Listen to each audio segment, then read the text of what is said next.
Welcome back to the Wolf Pit and another episode of What Are We Eating? Today we're doing pork brains and milk gravy. I know, they sound weird, don't they? And I've never tried them, but my father used to love brains and scrambled eggs, and I know there's a lot more people out there that enjoy them as well. I'm sure that the fresher the brains, the better, but I could only find them in a can. And today I'm using Rose's pork brains and milk gravy. They're made in the USA in Sanford, North Carolina, and come in a 5-ounce can. And I'm really glad they're made in the USA because I'd be really scared of getting mad pig disease if they were from anywhere else. There's very few ingredients and they're very basic. Pork brains, milk, less than 2% water, cornstarch, salt, and sodium nitrite. And now for the nutrition facts. And the serving size is the whole can, which is 2/3 of a cup. There's 140 calories, 45 calories are from fat. The total fat is 5 grams, the saturated fat is 2.5 grams. There's 9 total carbohydrates, 14 grams of protein, 500 milligrams of sodium, and 3,190 milligrams of cholesterol, which is 1,060% of your daily allowance. Normally, I would assume that's bad, but there's good cholesterol and bad cholesterol, and I don't know what kind of cholesterol this is. So if anybody knows, let me know in the comments section if it's good or bad. The Best By date doesn't seem that long to me, but I'm assuming these are not in everybody's pantry and they're flying off the shelf. But as with anything in a can, I'm sure it lasts a lot longer than the Best By date.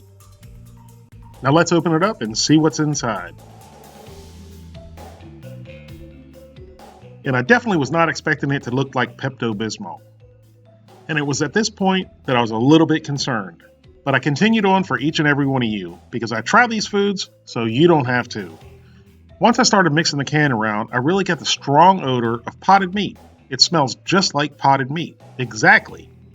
And that somewhat put me at ease, because as most of you know, I love potted meat. But this still reminded me of Pepto-Bismol. And once I dumped it out, I realized there's more gravy than brains, and I wasn't really sure if that was a good thing or a bad thing. After the brains and gravy were poured out, the bottom of the can looked kind of gross. No, actually, it looked really gross. So I sorted through the various pieces of brains, trying to find a big one that I could cut in half. And there's a lot of little pieces and a couple big pieces. Hey, if I'm going to do it, I'm going to do it right and find the biggest piece of brain I can find. I wasn't really sure what to expect. I didn't know if they were going to be tough or tender or what. But as you can see, they were tender enough to cut with a fork.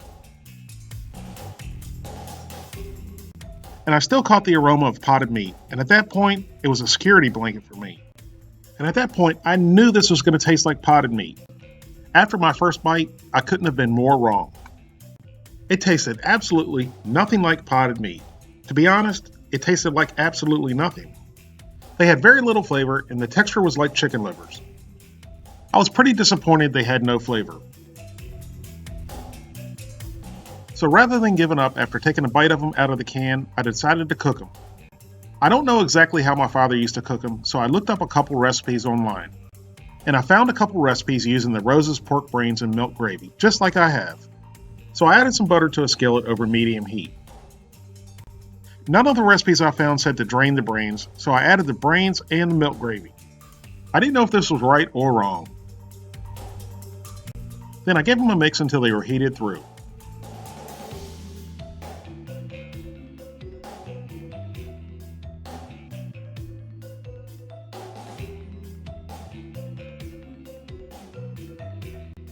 Then I poured in a couple scrambled eggs that I mixed with milk.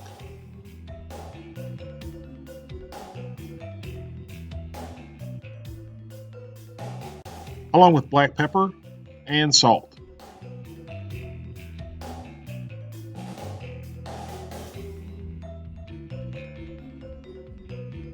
Then I gently stirred the mixture until the eggs were cooked.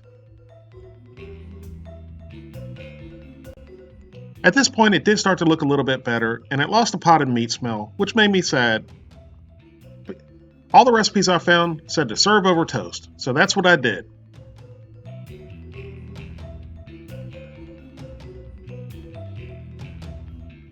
And once again, I searched for the biggest piece of brain I could find. Because I thought, for sure, the more brains I ate, the smarter I'd get.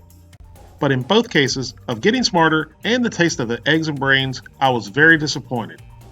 I can't really say the brains were bad, but I also can't say they were good.